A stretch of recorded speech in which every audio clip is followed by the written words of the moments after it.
সুনামগঞ্জ পৌর শহরের বড়পাড়া এলাকায় ১ মাসের বাসা ভাড়া বকেয়া থাকায় ভাড়াটিয়াকে ঘরে রেখে তালা দিয়েছেন বাসা মালিক।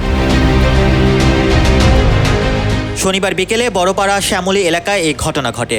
পরে 999-এ ফোন করে উদ্ধার হন ভাড়াটিয়া ব্যক্তি ও তার পরিবার। বাসার মালিকের এমন অমানবিক কাণ্ডে ক্ষোভ জানিয়েছেন প্রতিবেশীরা।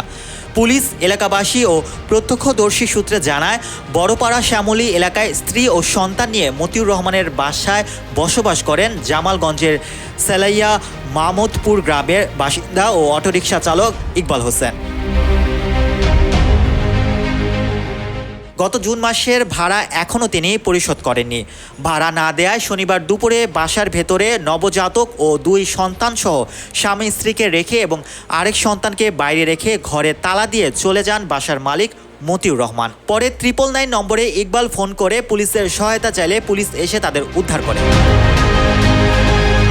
Mohammad Rasel, news 21 news desk.